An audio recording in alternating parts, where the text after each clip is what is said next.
ولا أنا عابد ما عبدتم ولا أنا عابد ما عبدتم. اس آیت میں آپ نے دیکھا ہوگا کہ انا، اس میں نون زبر الف نا جیسے عام الف مدہ ہوتا ہے ویسے ہی ہے، لیکن ہم نے اس کو نون زبر نا کی طرح پڑھیں گے. اس کو نون زبر الف نا لمبا کر کے یوں نہیں پڑھیں گے. یہ واحد متکلم کی ضمیر ہے تو اس کا رول یہ ہے کہ جب جہاں بھی آئے گا اس کو ہم نے بغیر کھینچے پڑھنا ہے. ولا انا، اس کو نا کی انا یوں نہیں پڑھیں گے. ہاں البتہ اس پہ اگر وقف کیا جائے تو اس کو انا پڑھیں گے.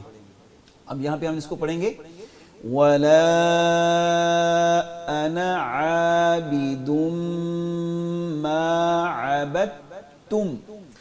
ولا أنا عابد ما عبدتم.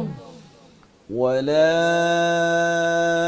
أنتم عابدون ما أعبد. ولا أنتم عابدون ما أعبد. لكم دينكم ولي دين. لكم دينكم ولي دين. اللہ سبحانہ وتعالیٰ قرآن میں 4 جنرلی میتھڈالوجیز یوز کرتے ہیں لوگوں کی اصلاح کرنے کے لیے. ایک ہے سائنٹیفک آبزرویشنل اپروچ، کہ آپ کو جو خالق ہیں وہ مخلوق کا بتاتے ہیں، ماؤنٹینز کا بتاتے ہیں، کیمل کا بتاتے ہیں. آبزرو کرو، اور آبزرو کرنے سے آپ کو پتہ چلتا ہے کہ میری بھی ایگزسٹنس ہے، دنیا کی بھی ایگزسٹنس ہے. سیکنڈ، اللہ سبحانہ وتعالیٰ بار بار ریٹوریکل کوشچنس پوچھتے ہیں کہ کیا تم لوگ عقل نہیں رکھتے، کیا تم لوگ سمجھ نہیں رکھتے. ٹھیک ہے، تو ریٹوریکل کوشچنز وہ جس کے آنسرز آپ نے خود ہی آنسر کرنے ہیں. ہم خلق من غیر شیء، خود ہی پیدا ہو گئے ہو یا اپنے آپ کو پیدا کیا ہے. بالکل. تو اب کیا ہے کہ یہ ریٹوریکل کوشچنس کئی دفعہ بندے کو سوچنے پہ مجبور کر دیتے ہیں. تھرڈ، اللہ سبحانہ وتعالیٰ جنت کا بھی ذکر کرتے ہیں، جہنم کا بھی ذکر کرتے ہیں، تو وہ ایک ایموشنل ایلیمنٹ بھی آتا ہے. ہاں، آلدو وہ حق ہے، وہ سچ ہے، ہر چیز سچ ہے، لیکن آپ کو فیئر بھی آتا ہے اور آپ کو گلیڈ ٹائڈنگس بھی ملتی ہیں. تو یہ، اور پھر اللہ سبحانہ وتعالیٰ انٹلیکچوئل کویشچنز بھی ایڈریس کرتے ہیں. تو یہ ساری چیزیں جو ہیں وہ ایک ایسا زبردست پیکج بناتی ہے. اور قرآن کے میریکلز میں سے part of them is also miraculous in nature. تو مجھے زیادہ جو چینج آئی وہ قرآن پڑھنے کے بعد آئی.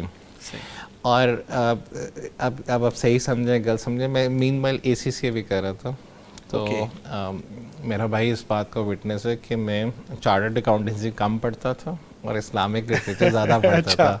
یعنی کہ آپ کے پاس، اور میں فیل بھی ہوا درمیان میں. اچھا، میں نے یہ بھی ریلائز کیا کہ یار یہ تو مجھ سے بیلنس نہیں ہوا. انٹرسٹ جس طرف آدمی کا ہوتا ہے تو سو کچھ پیپرز میں فیل ہوا. پھر میں نے بہت جلدی ریلائز کیا 6 months کے اندر کہ I need to balance out everything. تو it was something, it was a great blessing from Allah سبحانہ وتعالیٰ. اور اللہ تعالیٰ قرآن میں بھی کہتے ہیں سورۃ البقرہ میں کہ اللہ سبحانہ وتعالیٰ جس کے ساتھ اچھائی کا ارادہ کرتے ہیں اس کو حکمت دیتے ہیں. ٹھیک ہے، اور اس کو جس کو حکمت ملی اس کو بہت ابنڈنس بہت زیادہ خیر مل گئی. ہم دنیا کے پیچھے بھاگتے ہیں، بینک بیلنسز کے پیچھے بھاگتے ہیں، بوگارٹس کے پیچھے بھاگتے ہیں، لیکن ہمیں ایکچولی بھاگنا چاہیے انڈرسٹینڈنگ آف دین کی طرف. یہ بہت زیادہ امپورٹنٹ ہے. اب آپ کے سامنے نیا سبق آنے لگا ہے اور سلائیڈ کے اوپر وہ نیا سبق آئے گا، ایک نئی چیز آئے گی، اس کو آپ نے توجہ سے پڑھنا ہے، سمجھنا ہے، اور اس کے بعد انشاءاللہ قرآن کریم کے کئی درجن قطعے جو قرآن میں بار بار آتے ہیں وہ آپ سمجھ رہے ہوں گے. دیکھیے آپ کے سامنے 2 الفاظ سکرین پر نظر آ رہے ہیں. ایک لفظ لکھا ہوا ہے کتاب، یہ آپ پڑھ چکے ہیں. کتاب اور الکتاب آپ مشق کر چکے. یہی چیزیں دیکھیں سارے کا سارا قرآن کریم انہی سادہ الفاظ کے ذریعے سمجھایا جا سکتا ہے. اب اس لفظ کے بعد ایک اور لفظ آ جائے گا، اللہ. اب یہ دونوں مل کے ایک لفظ بن رہے ہیں اور درمیان میں ہم نے ویلڈنگ کرنے کے لیے ایک پیش لگا دی. بس یہ جو عمل ہوا ہے اس کا مطلب ہے یہ کتاب کسی کی ہو گئی، کتاب اللہ، اس کا مطلب ہوگا اللہ کی کتاب.